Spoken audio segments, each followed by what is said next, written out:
자, 지금 건축법 영상 용어의 정의를 보겠어요. 자, 99페이지 양가로 8번 맨 밑에 건축이라는 용어가 났어요. 자, 우리가 일상생활에서 건축할 땐 건축물을 새로 만드는 걸 그러니까 건축이라 이렇게 알고 있죠. 근데 건축법은 이렇게 달리 정의하고 있어요. 자, 건축이란 건축물의 신축, 증축, 개축, 재축하거나 건축물을 이전한 것을 말한다. 그럼 건축은 하나의 행위인데 이 안에 5가지 행위가 있답니다. 이걸 신, 증, 개, 재, 이 그 목적에 따라 달라지는 거 용어가 신축이 개략적으로 뜻을 내었습니다. 신축이란 새로이 축조한다. 신축. 자, 증축은 기존 건축의 규모를 증가시켜 축조한다. 증축. 개축은 개량하기 위해서 축조했다. 개축. 재축은 뭐냐? 재에서 없어진 것을 다시 축조시켰다. 재축. 이전은 옮겨가는 걸 이전이다 이렇게 표현한 겁니다. 개략 존재 뜻을 보겠어요. 자, 신축이란 용어의 정의, 법의 정의 굉장히 복잡해요. 일단 한번 보겠습니다. 자, 가로부터 먼저 볼게요. 자, 건축물이 없는 대지인데 가로 열고 이런 규정이 있어요. 기존 건축물이 철거되거나 멸시된 대지를 포함한다. 그럼 그 대지 안에 기존 건축물이 있다 없다? 아니, 기존 건축물이 있었던 거지. 근데 철거되거나 멸시돼서 다 없어졌다는 얘기야. 근데 철거와 멸시는 다른 개념이에요. 철거라는 것은 사람이 인위적으로 없애는 것을 철거라는 거야. 인위적으로 없애면 뭐란다?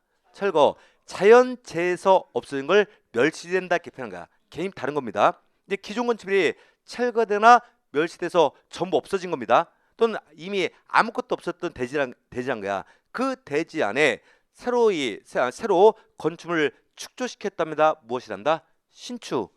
새로 축조했으니까 뭐란다? 신축. 자, 가르고 또 이런 뜻이 있습니다.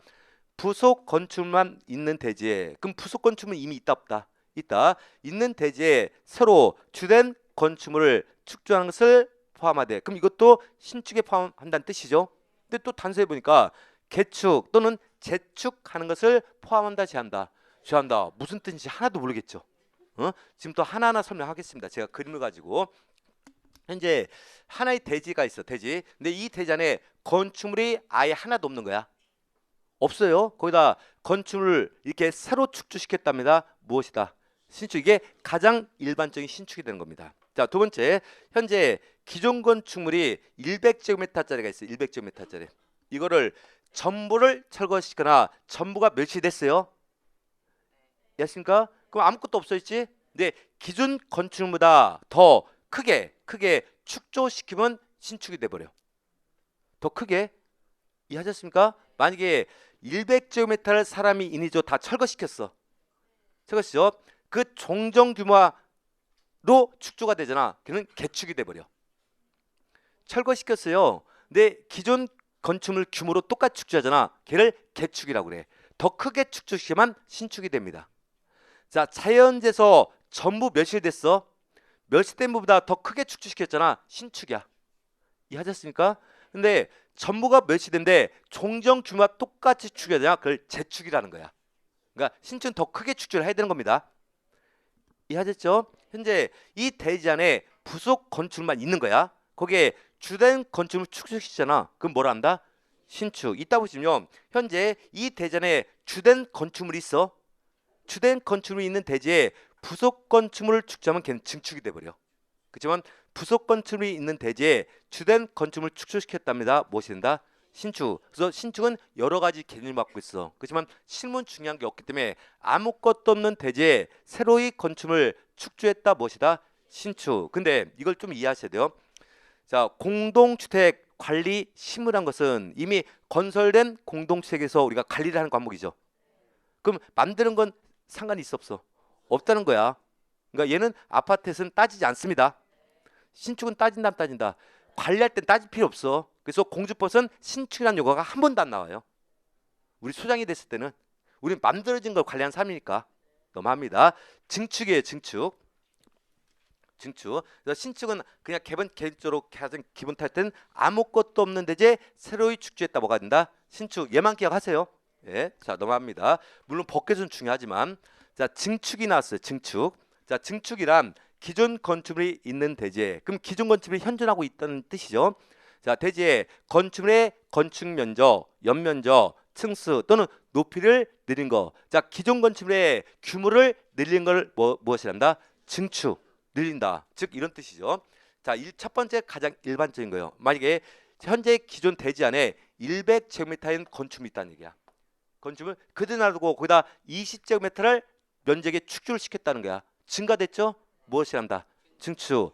자, 3층짜리 건축물이 있습니다. 한 개층 올려서 4개층으로 만들어버린 거야. 뭐가 된다? 증축이 되는 거지. 이게 규모를 늘려서 축조한다는 걸 뭐한다? 증축. 자, 그러면 자 보니까 기존 건축물이 현재 있어요. 근데 얘는 일부가 철거되나 일부가 멸시됐어.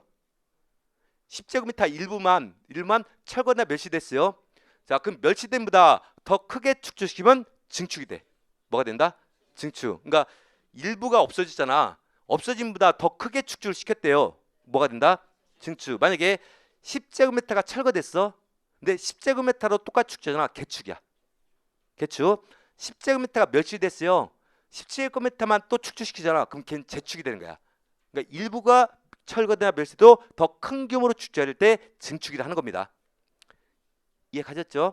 자, 세 번째 중이죠. 현재 이 대지 안에 주된 건축물이 있는 대지에 자 부속 건축물 축조시키잖아. 그럼 뭐가 된다? 증축. 아까 보듯이 부속 건축물이 있는 대지에 주된 건축물 축조하면 신축이지. 근데 자 주된 건축물이 있는 대지에 부속 건축물 축조하면 걔를 증축이라 표현한 거야. 이해하죠? 그럼 얘는 기존 건축물 안에서 행위를 하는 거지. 그래서 나중에 공동주택에는 증축이 적용이 됩니다. 적용이 된다. 적용이 되는 겁니다. 그럼 얘는 나중에 알아야 돼. 지금은요 시험에 나오는 걸 설명하라. 나중에 시험에 나올 기본서를 해석하기 위한 내용만 지금 대략적으로 설명해 주는 거니까 적지 마세요. 어차피 적어도 집에 가서 볼 거 아닌 거니까. 응? 지금 적어봤자 나중에 집에 가서 이거 누가 적었지 그래. 내가 적어도. 적지 마세요. 자, 그래서 가장 기본적으로 자 기존 건축물의 규모를 늘려서 축조했다 무엇이다? 증축. 이 개념만 기억하세요. 자, 개축은 뭐냐? 이건 개량을 위해서 축조한다는 뜻을 갖고 있어. 자, 보니까 기존 건축물의 전부 또는 일부를 자 철거하고 철거는 사람이 인위적으로 없앴다는 얘기야. 철거하고 그 대지의 종전과 같은 규모의 범위에서 건축물을 다시 축조하는 것을 개축. 그럼 얘는 종전 규모와 같은 범위야. 더 크다 종전 규모다. 종전 규모 할 때만 개축이라는 거지. 자, 그럼 사람이 왜 인위적으로 철거를 했을까? 더 좋게 만들려고. 사람이 인위적으로 다 철거시킨 거야. 왜 인위적으로 없앨까요? 더 좋게 만들려고. 그래서 개량하게 해서 축조했다 해서 개축이라 표현하는 겁니다. 이해하셨죠? 그러니까 이제 가장 일반적이죠. 자, 100제곱미터짜리가 있어. 얘를 다 없애거나 또는 일부를 없앴어. 그 없어진 문과 같은 규모로 축조가 된 뭐가 된다? 개축. 만약에 100제곱미터를 다 철거시켰어. 싹 하고 110제곱미터로 축조가 됐어. 신축.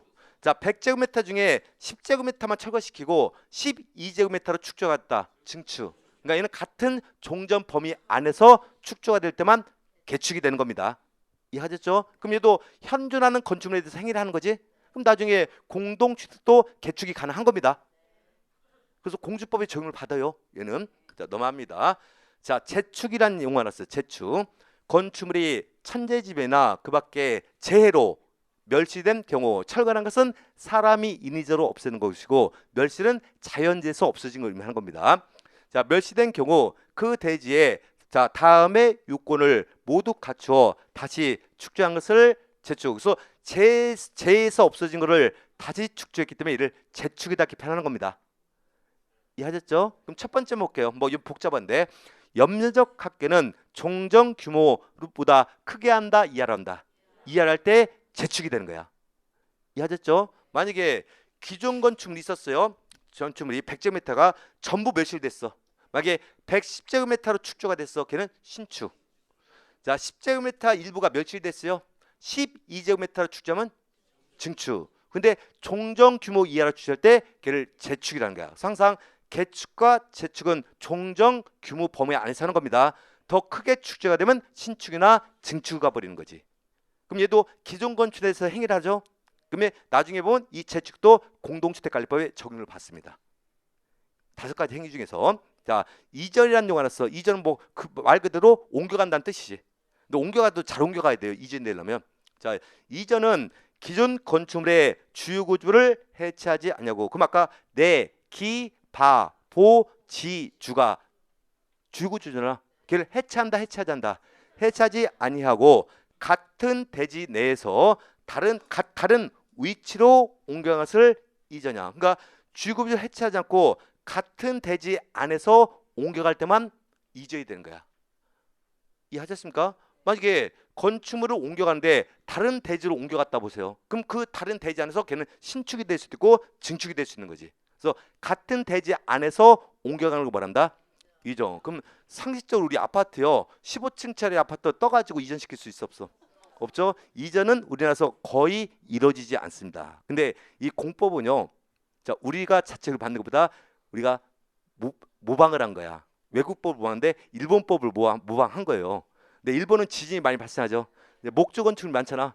그러니까 떠서 옮겨가는 경우도 있단 말이야. 그래서 예전에 자, 일본 그 수상 관저 있잖아. 그걸 옮겨가는 과정이 뉴스에 중계까지 된 적이 있었어. 들어서 옮겼었거든.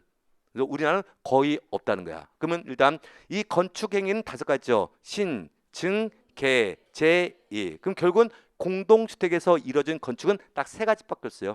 증축, 개축, 재축, 이 3가지만 있는 거고 신축과 이전은 적용받지 않습니다. 오케이? 그런 뜻만 있다 생각하세요. 자, 넘어갑니다. 다음은 대수선이야. 그럼 대수선은 건축 행위가 아닌 겁니다. 별도 행위가 되는 거죠.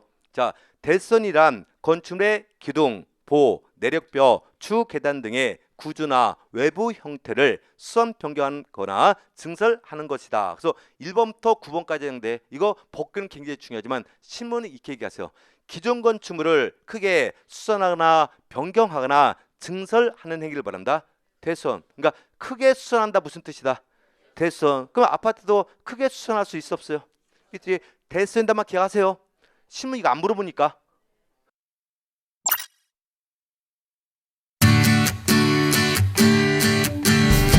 제가 매일 체크하겠습니다.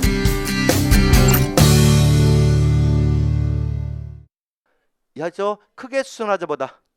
그럼 대수는 건축이다, 건축이 아니다. 건축이 아닌 겁니다. 그렇게만 이해하세요. 넘어갑니다. 넘어가서 이제 리모델링이 나오는데 그냥 여기서 간단하게 설명할게요. 우리 시험에서 한번 주관식 여기 나왔기 때문에 건축법상이에요. 리모델링이란 건축물의 노화를 억제하거나 기능 향상을 위하여 대선하거나 일부 증축 또는 개축하는 행위를 말한다. 보니까 건축법에는 리모델링 안에는 몇 가지 행위가 포함되어 있어? 3가지죠. 대선도 할 수 있고 증축도 할 수 있고 개축도 할 수 있다는 얘기야. 근데 이따 보시면 주택법상 리모델링은 그러니까 개축, 자, 저게 대선과 증축 2가지 행위를 통해서만 리모델링을 할 수 있어. 그래서 같은 리모델링이라도 법령에 따라 종류가 같아진다, 달라진다. 달라진가. 그래서 나중에 포인트 잡아줘야 돼요. 근데 우리는 건축법보다 주택법이 우선해. 무슨 법이 우선한다? 주택법이 우선하는 겁니다. 자, 건축주는 그냥 넘어갑니다. 이따 간단하게 설명하니까. 자, 발코니라는 용어 나왔어. 발코니. 자, 우리 아파트 사시는 분들 뭐 발코니보다 주로 베란다 이렇게 쓰지. 베란다. 대부분 여기서 99%는 베란다라고 하지 발코니라고 쓰는 분 없어요.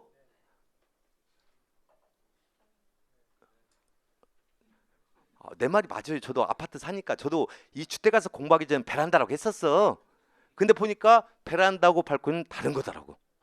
다른 거야. 지금 또 설명해 줄 겁니다. 자, 발코니란 뭐냐? 이건 법에서 정의를 내준 거야. 법에서. 자, 발코니란 건축물의 내부와 외부를 연결하는 완충 공간으로서, 공간대 완충 공간이야. 내외부를 연결하는 완충 공간이요. 완충 공간으로서 그 공간 안에서 전망과 휴식 등을 할 수 있다는 얘기야. 근데 어떻게 설치하냐?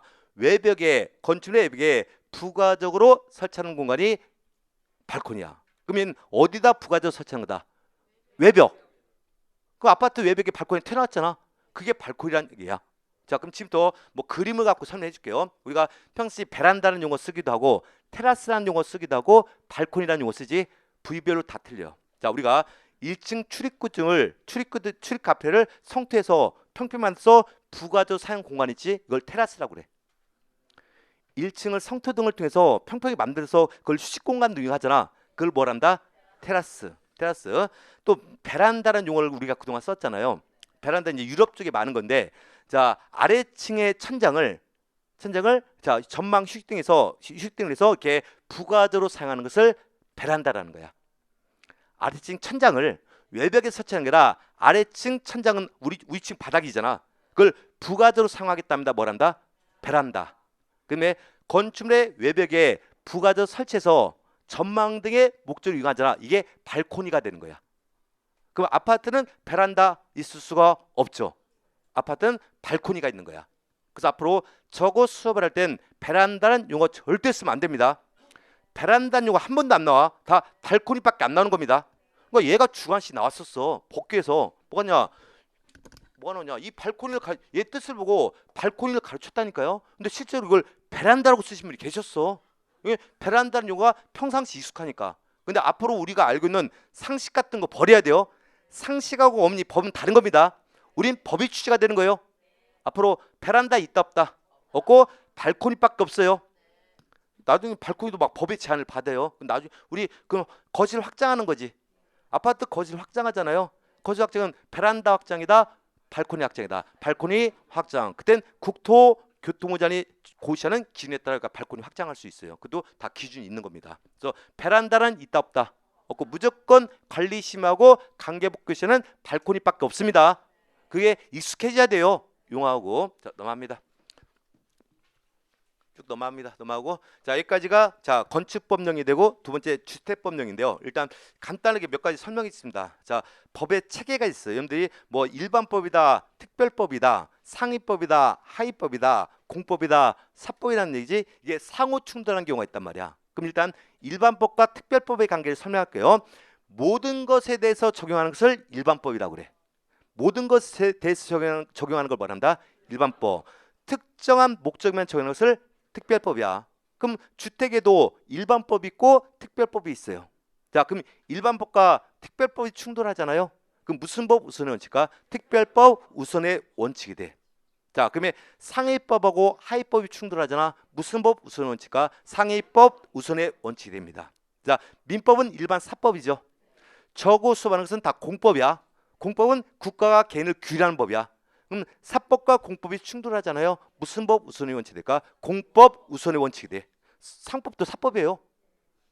공법 우선의 원칙이야. 그러니까 민법 선생님 아무리 떠들어도 우리보다 못해요. 공법 우선의 원칙이니까. 어?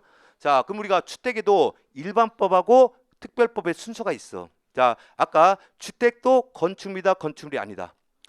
자, 이 주택상 주택의 정의 보면 여기 건축이라는 용어가 나와. 그럼 주택도 건축물이다, 건축물이 아니다. 건축물이다. 그럼 아까 건축물은 무슨 법에서 정의를 하고 있었어요? 건축법. 그다음에 주택법의 가장 일반법은 건축법이 돼요. 건축법. 그 건축물 중에 주택의 건축물이라는 게 있지. 걔는 또 주택법이라는 게 있어. 그럼 이 주택법은 건축법의 특별법이니까 주택에는 우선 무슨 법이 적용된다? 주택법 우선 적용되는 거야. 그러면 주택 안에는 또 공동주택이라는 게 있죠. 그럼 공동주택을 우리가 관리할 거냐? 그땐 공동주택 관리법이라는 게 있어. 그걸 줄여서 앞으로 공주법이라 할 겁니다. 제가 앞으로 막 줄임말을 많이 쓸 거야. 입주자 대표 회의가 있지. 제가 입대위라고 설명할 겁니다. 관리 사무소장은 소장으로 할 거야. 근데 제가 입대위라고 많이 불렀어. 근데 걔가 주관식이 났어. 여러분 쓸 때 뭐라고 써야 돼? 입주자 대표 회의라고 써야 돼. 괜히 입대위라고 쓰면 큰일 납니다. 하도 용어가 길기 때문에 막 숨이 차 얘기하다 보면 나이가 있다 보니까 저도 나이 많이 먹었어요. 저는 막 그래서 나이가 하도 많아갖고 이게 막 원색으로 커버하고 다닐 뿐이에요. 응? 여기서 아마 나이 따지면 제가 아마 상위 그룹에 올라갈 거예요. 아마 나이 많은 생각보다 많아요. 근데 공동체를 어떻게 예? 그냥 앞자가 그냥 오자로만 가르쳐 줄게. 예. 아 그래요? 고맙습니다. 여기는 오케이는 겁니까? 막 아예 인정하고 싶다는 얘기야. 어? 자 이제 공동주택도 주택 안에 포함되죠. 그러면 공동주택에서는 일단 관리할 때는 무슨 법이 우선이다? 공주법. 항상 특법이 적용되는 거고 특별법이 규정일 땐 일반법이 적용되는 거야. 근데 일단 공동주택 관리법은 만드는 거와 관련 없이 관리하는 거지. 그러니까 건설과는 관련이 없다는 얘기야. 그럼 건설에 관련된 것은 건축법과 주택법이 있어요. 그럼 우리가 공동주택을 건설할 때도 주택법이 적용되는 경우가 있고 건축법이 적용되는 경우가 있어요. 그걸 간단히 설명할게요. 이제 계략 똑 맞는 건데 맞는 건 아니지만 대부분 30세대를 기준해. 몇 세대? 3세대에서 3세대 이상이 되는 공동주택을 건설할 때는요. 주택법에 따라 사업계획을 받고 건설이 돼야 돼. 근데 건축법이 적용된다. 주택법이 적용된다. 건축 주택법이 적용돼. 그러니까 3세대 이상의 공동주택을 건설할 때는 주택법에 따라 사업계획을 받고 건설을 해야 돼요. 몇 세상부터? 3세대 이상부터. 일반적으로. 그러면 3세대 미만의 공동주택도 있을 수 있어요, 없어요? 있죠. 그때는 건축법에 따라 건축 허가를 받고 건설되는 거야. 이해하셨습니까? 그래서 세대수에 따라 건축법이 적용되는 경우도 있고 주택법이 적용되는 경우도 있습니다. 자, 건축 및 건설이 끝났어요. 입주할 때 중공검사를 받아야 되잖아. 중공검사도 달라요. 만약에 주택법에 따라 사학기술을 받고 건설했잖아요. 그때 중공검사를 사용검사라 표현해줘. 뭐라 표현한다? 사용검사. 자, 건축법에 따라 건설이 끝났죠. 그때 중공검사를 사용승인이라 그래. 그래서 법에 따라서도 건설할 때 절차가 다르다는 거야. 그럼 3세대 이상 공동주택은 무슨 법이 우선 적용되고 건설할 땐 주택법이 우선 적용되는 겁니다. 다만 주택법이 규정할 땐 건축법도 적용된다 이런 뜻을 갖고 이게 일반법과 특별법의 관계가 되는 겁니다. 이해하셨죠? 그러면 공동주택도 건설할 땐 건축법과 주택법에 따라 건설합니다. 건설이 됐죠? 그때는 무슨 규정에 따라 관리한다? 공주법. 근데 물론 주택법에도 관리 규정이 있어.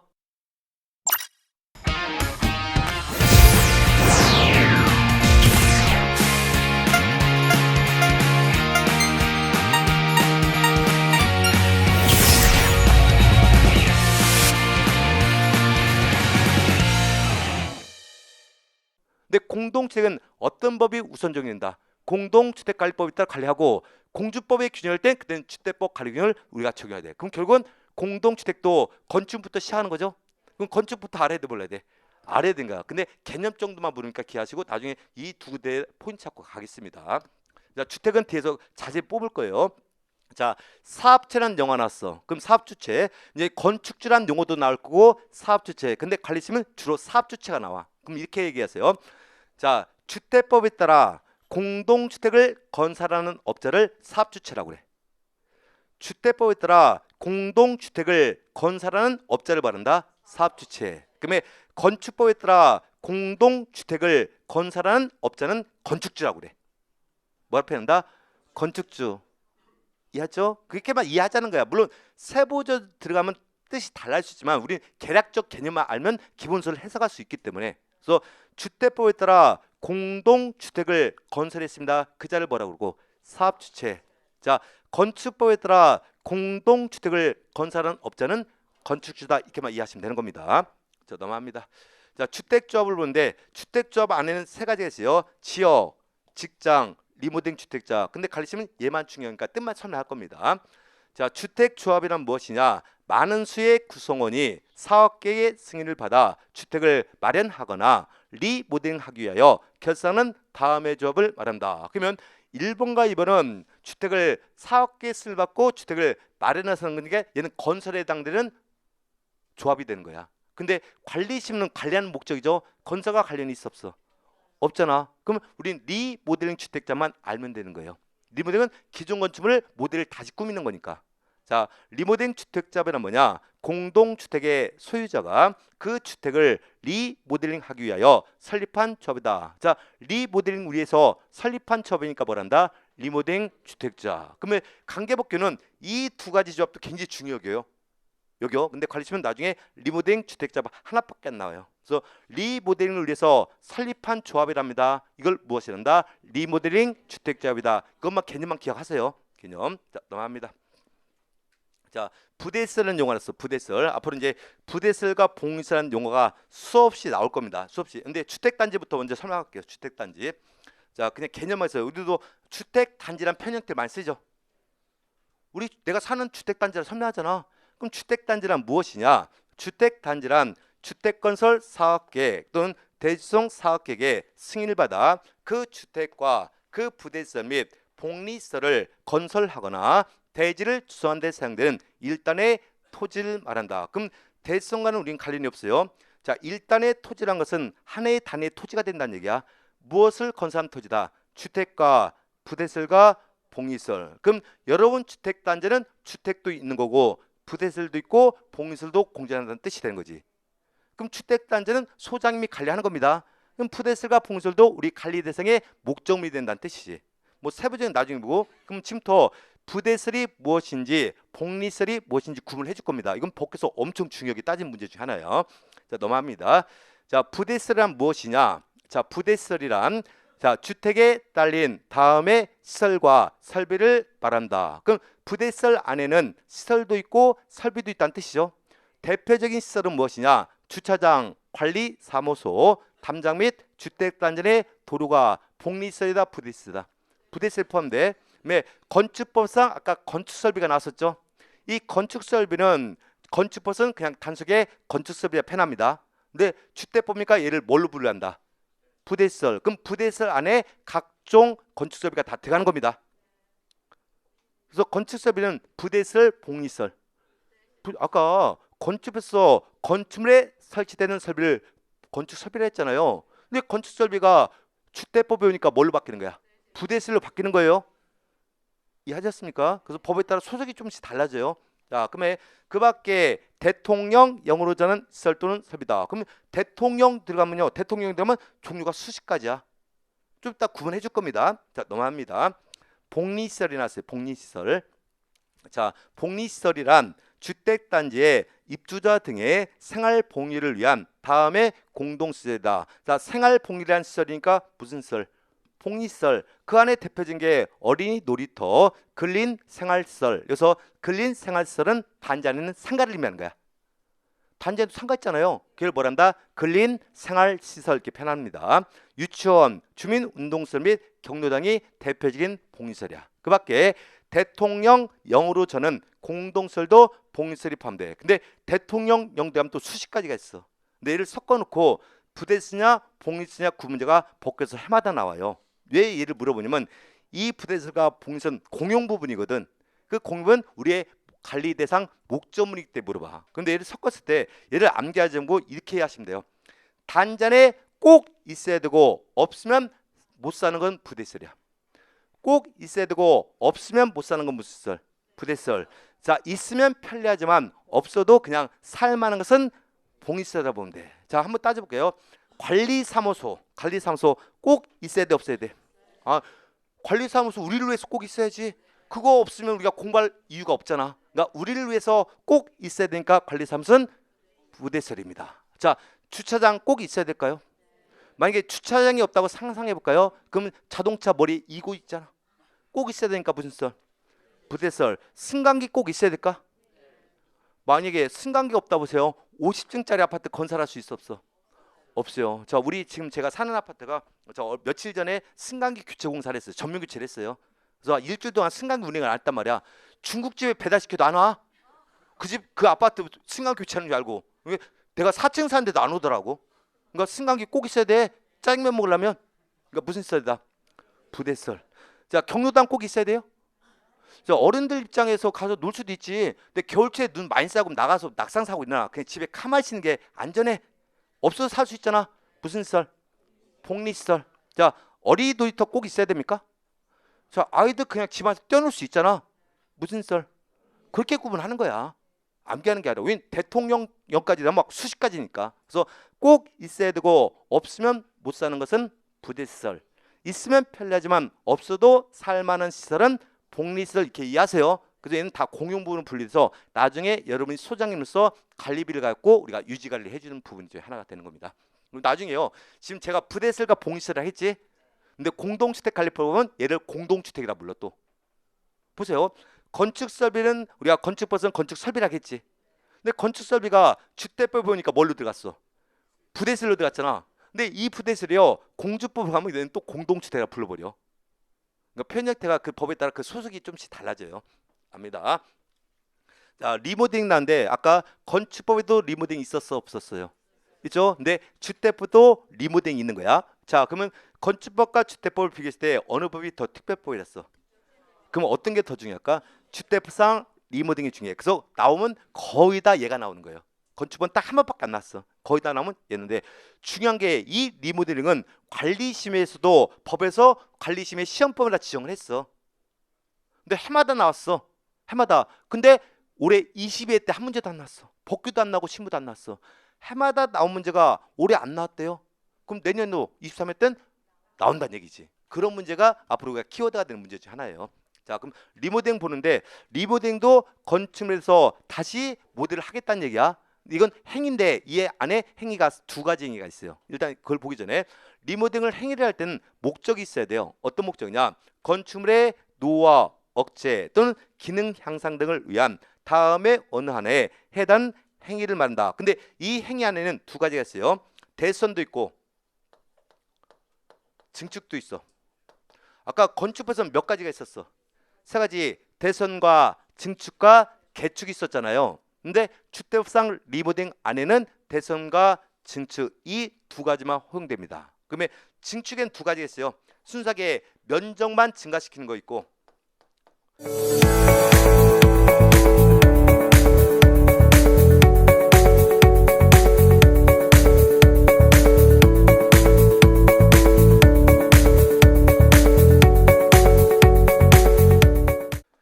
그 면적 안에서 세대수를 또 증가시키는 게 있어요. 세대수 증가하는 거. 그러면 세대수 증가 방법은 또 여러 가지 있어. 별도 동의 증축에 있어도 세대 증가시킬 수 있는 거고, 그다음에 수평으로 동을 증축해서 세대 증가시킬 수 있는 거고, 수직으로 증축해서 세대 증가시킬 수 있고, 하나의 세대를 나눠서 세대수를 또 증가시킬 수 있어요. 이해하셨습니까? 근데 그건 나중에 기본서 들어갈 때 자세히 뽕을 뽑을 거고, 자, 근데 이걸 조심할 게 뭐냐? 일단 리모델링 안에는 몇 가지 행위가 있다. 두 가지. 대선과 증축이랐다는 얘기야. 근데 이 리모델링은 현재 무슨 법에서 규정을 하고 있습니까? 주택법이야. 근데 리모델링 할 때는요, 반드시 주택법에 따라 리모델링 허가를 받아야 돼. 허가를 받아야 돼. 근데 조심할 게 이 대선과 증축이요. 자, 주택법에 따라 리모델링 허가를 받는 게 있고 공동주택 가입에 따라 그냥 단순하게 허가나 신고하는 행위도 구분돼. 어떻게 구분할 거냐? 이 대선과 증축이 건축물의 노후화 억제나 기능 향상을 목적으로 할 때만 리모델링이 되는 거야. 자, 이 대선과 증축이 어떤 목적일 때 건축물의 노후화 억제나 기능 향상을 목적으로 할 때만 리모델링이야. 그땐 주택법에 따라 리모델링 허가를 받아야 돼. 근데 단순하게 대선과 증축도 할 수 있어 없어요? 있잖아. 근데 그 목적이 노후 억제나 기능 향상이 목적이 아니라는 얘기야. 그럼 걔는 리모델링이 될까 안 될까? 안 되죠. 그때는 공주법에 따라 허가대상이 돼 버려. 그러니까 그 행위라도 목적에 따라 절차가 같아진다 달라진다. 달라진 거야. 이해하셨습니까? 자, 이 대선과 증축이 목적에 따라 절차가 같아진다 달라진다. 달라져. 이 두 가지 행위가 건축물의 노후화 억제나 기능 향상을 목적으로 하겠다는 얘기지. 그럼 그건 어디에 포함돼서? 리모델링에 포함돼서 주택법에 따라 리모델링 허가를 받고 진행해야 돼요. 근데 단순하게 노후화 억제나 기능 향상이 아닌 대선과 증축을 하겠대요. 걔는 리모델링이 아니다. 아니기 때문에 그냥 공주법에 따라 그러니까 허가를 받고 행위를 할 수 있는 행위가 돼버리는 거야. 그래서 같은 행위라도 목적에 따라 절차가 같아진다 달라진다. 달라진다만 이해하세요. 다만 자, 주택법상 리모델링 안에는 건축물의 노후화 억제 기능 향상을 위해서 무슨 행위와 무슨 행위를 통해서 한다? 대선과 증축 이 두 가지 행위만 허용이 되는 겁니다. 세부적은 나중에 할 거예요. 굉장히 복잡해요. 자, 대선을 통한 리모델링 뭐 외부 형태를 변경하거나 또는 내리벽을 변경하거나 이게 자 지붕 틀을 변경해서도 이걸 리모델링을 대선 통한 리모델링을 하는 거예요. 면적 증가행위 있고 세대 증가행위 있어. 그래서 나중에 보면 이게 면적만 이렇게 수평을 증축해서 면적 증가시키는 것도 있고 수직 증축해서 이게 세대수 증가하는데 리모델링 형태가 수없이 많아. 리모델링 형태가 이렇게 종류가 많아요. 근데 이 세부적인 종류는 나중에 정의할 겁니다. 어떤 형태를 할 거냐에서 좀 규제 제한이 다르기 때문에 그래서 이게 다 리모델링 정의예요. 정의 이게 굉장히 길어 짧아. 엄청 길은 거야 리모델링 정의가. 그러니까 이걸 나중에 세 번에서 정의할 거니까 주택상 리모델링 안에는 건축물의 노후화 억제나 기능 향상을 위해서 무슨 행위와 무슨 행위를 통해서 한다? 대선과 증축. 그것만 기억하세요. 그것만. 뭐 굉장히 복잡해요. 자, 여기까지가 주택법상 용어의 정의가 되고 드디어 나왔습니다.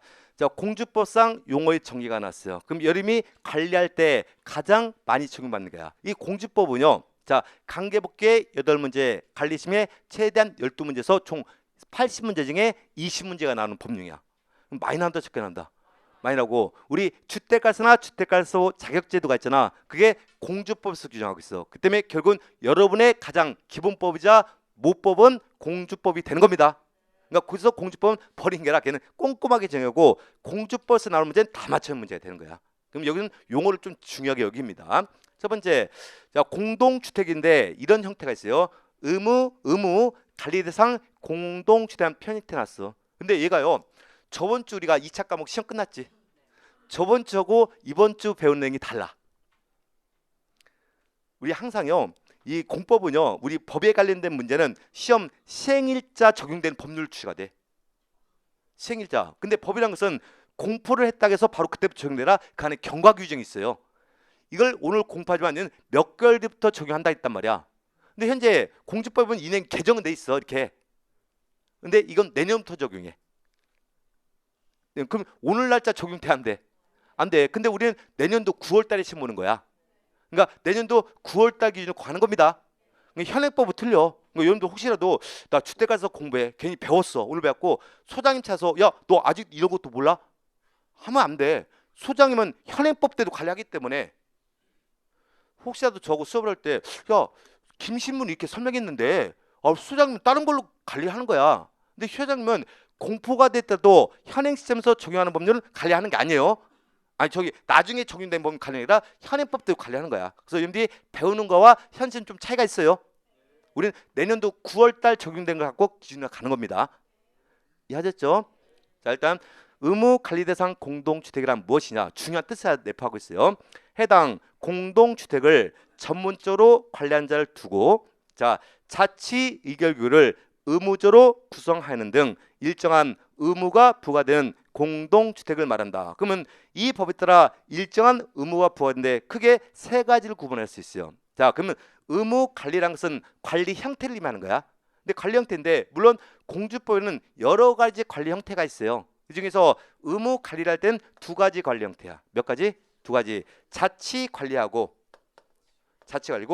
위탁 관리입니다. 무슨 관리? 자치와 위탁 관리입니다. 그럼 자치란 거 뭐냐? 입주자 대표 회의에서 소장 선임해서 직접 관리하겠다. 자치 관리야.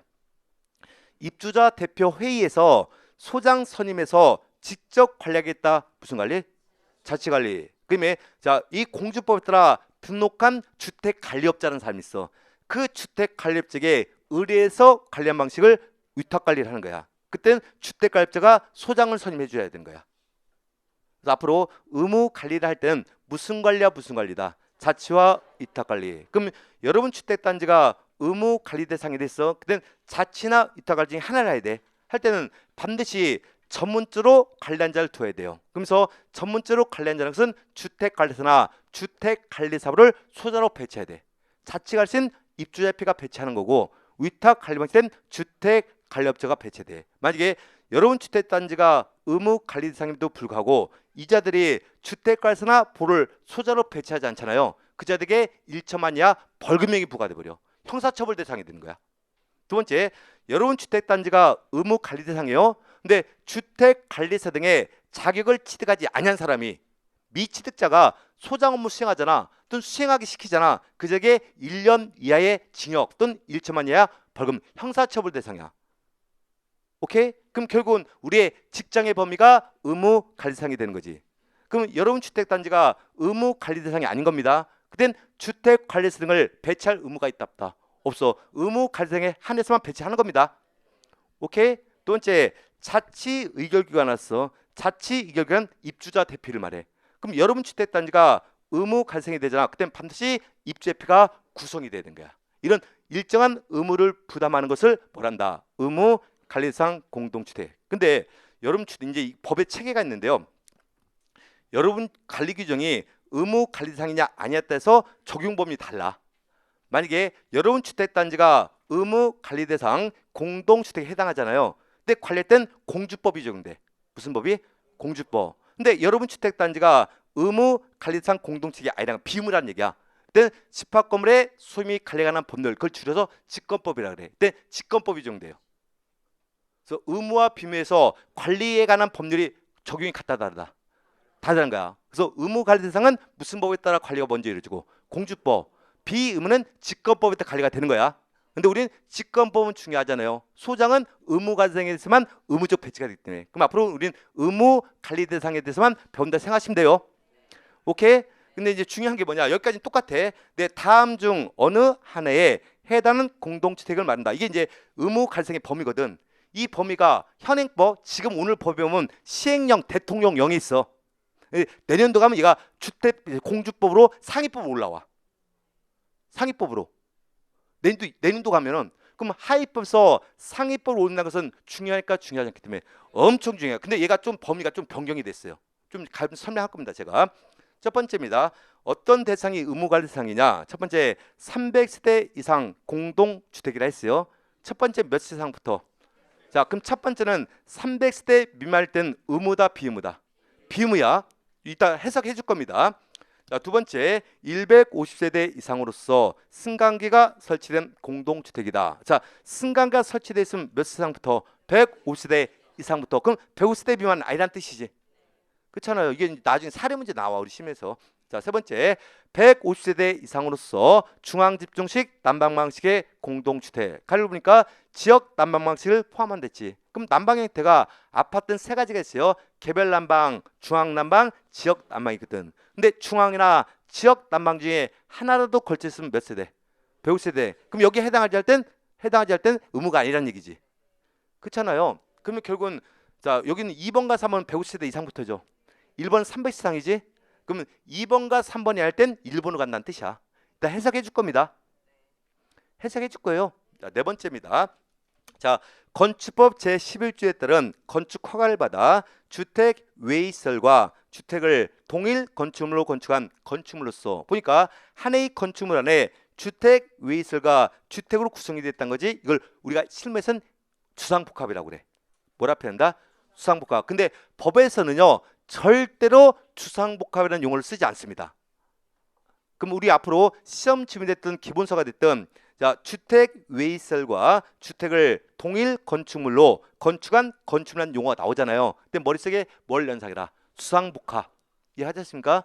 물론 주상복합은 건축법에 따라 건축 허가를 받는 경우도 있고 자, 주택법에 따라 사학기를 받는 경우도 있어. 300세대 미만의 주상복합은 건축법에 따라 건설이 됩니다. 근데 300세상부터는 주택법에 따라 사학기를 받아야 돼. 근데 무시하시고 주상복합도 세대수가 150세대가 되잖아. 그때는 공주법에 따라 의무 관리대상으로 분류가 되는 겁니다. 이해하셨습니까?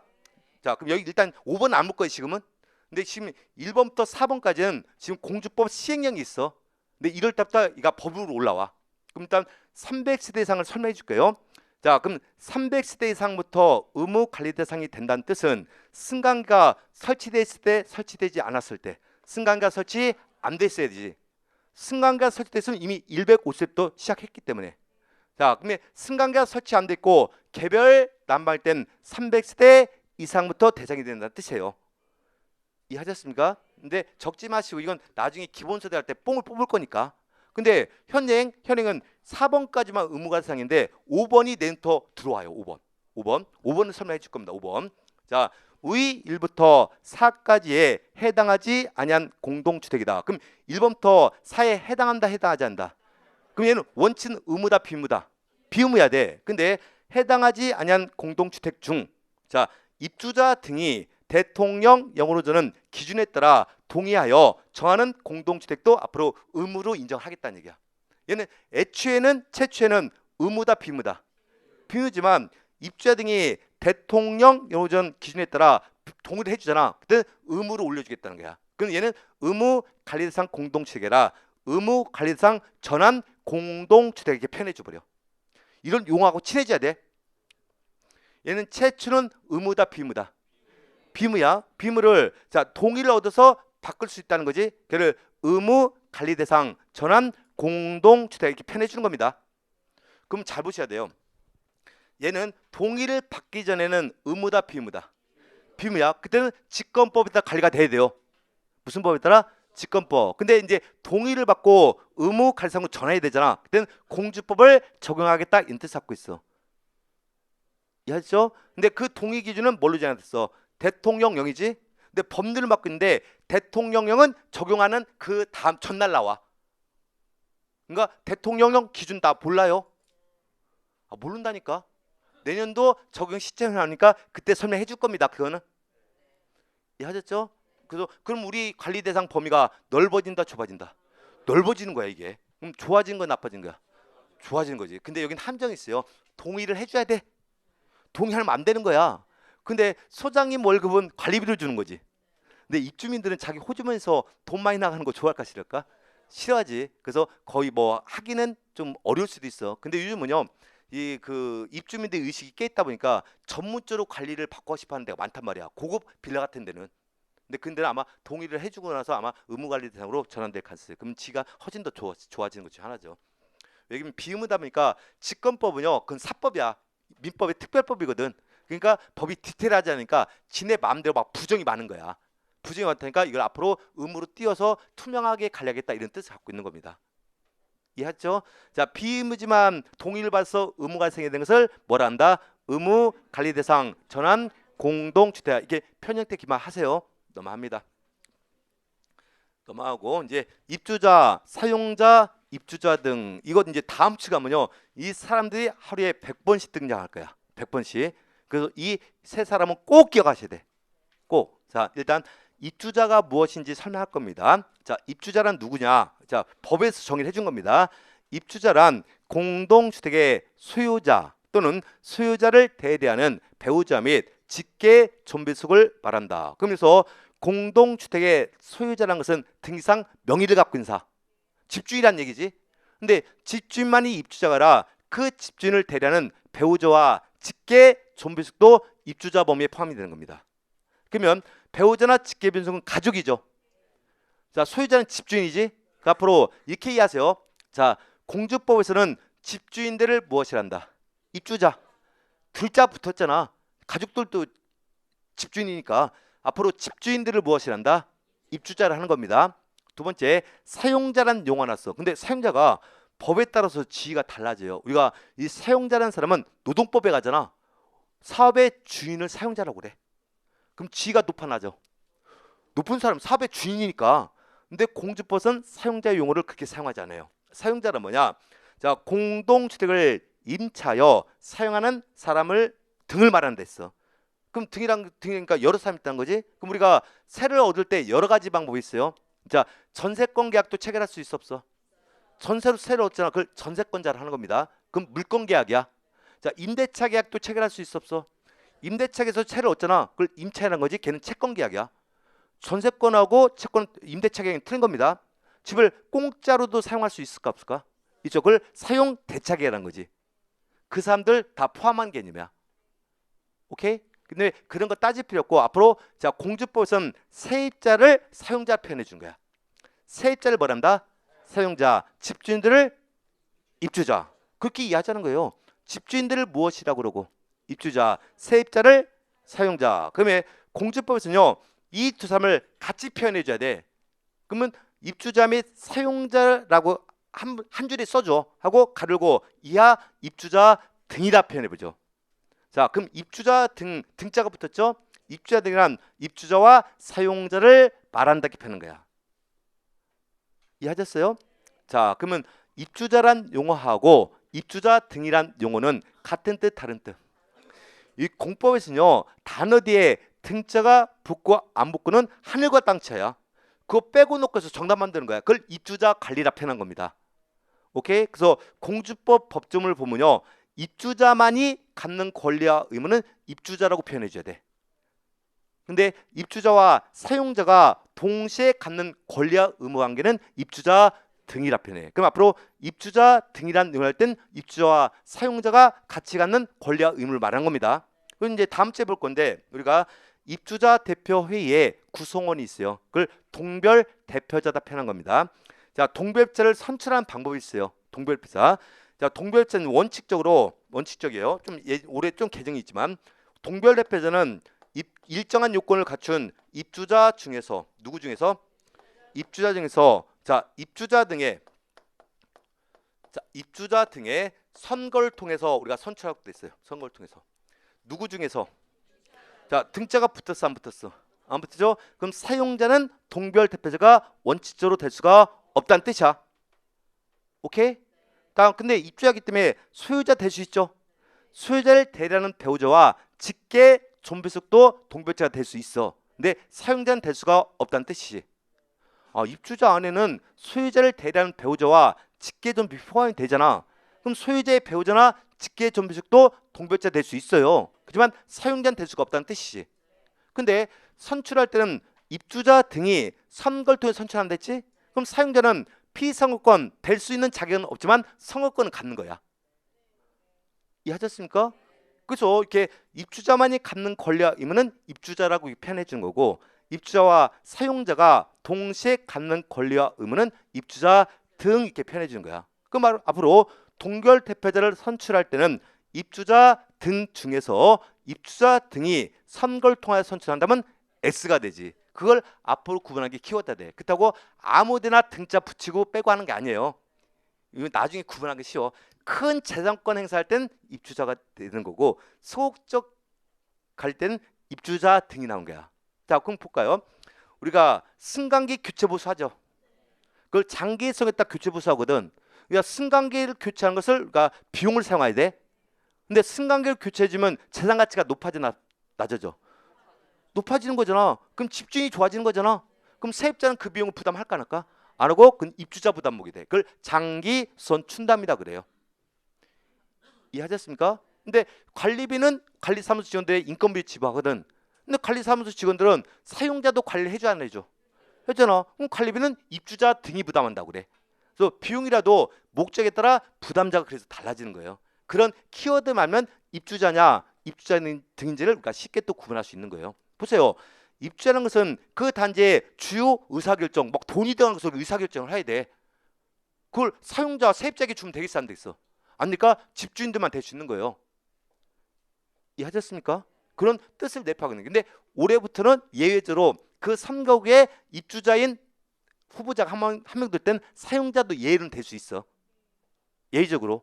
그렇지만 원칙은 입주자만이 될 수 있는 겁니다. 이해하셨죠? 앞으로 집주인들을 무엇이란다? 입주자, 세입자를 사용자, 양자를 합쳐서 입주자 등. 그래서 다음 주 가면 뭐 100번씩 나올 거야. 그런 뜻을 이해하셔야 되는 겁니다.